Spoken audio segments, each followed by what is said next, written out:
Alright, here's an interesting one. Love sport bikes, love big horsepower sport bikes.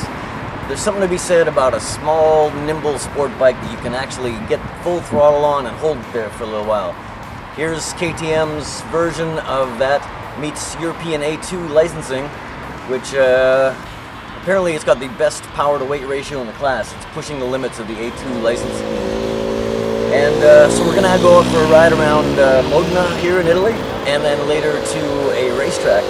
And I'm anxious to see how fun this is on the street and on the track. I'm going to bet on the tight track we're going to, this nimble little motorcycle is going to be a blast.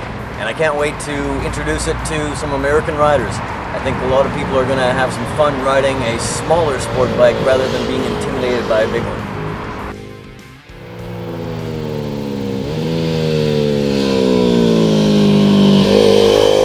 Alright, just finished the street ride.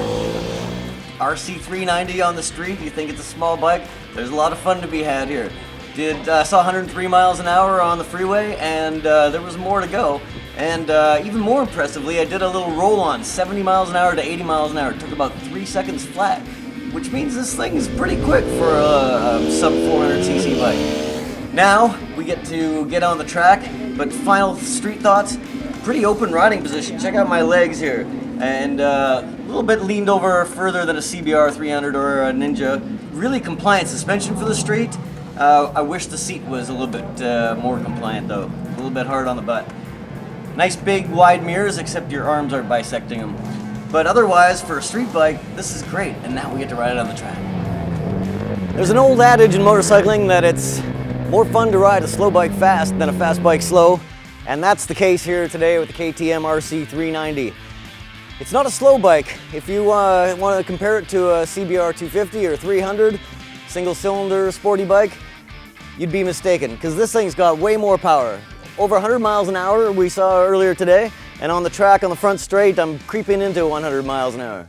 What I like about this bike compared to those other single-cylinder bikes is that this has a real race-inspired chassis. It's got quite a lot of leg room, so that means the pegs are mounted a bit low. So after about 2 laps, I was decking the pegs in every corner, but that's almost a way to prevent yourself from crashing, because you just lean it over until the pegs drag, and then you stop. The bi-brake front brakes on this Rc390, they didn't feel so great on the street, but surprisingly, here on the track, they work quite well. There's no evidence of any kind of fade, and you can grab a mittful and be pretty confident that you're going to be slowing down in time. It's got ABS, so that keeps you a little bit safe, especially if the track's sturdy, and you can switch it off if that's how you prefer.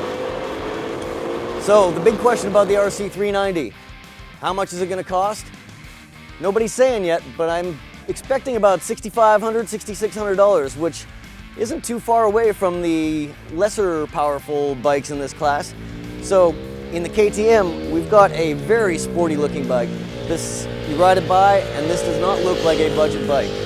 So my experience here in Italy, I'm really thrilled to ride this bike, and I can't wait to get it on home circuit and feel what it's like against its rivals. So if you're watching this on YouTube, you gotta make sure you navigate over to Motorcycle.com, because we'll have the full story right there.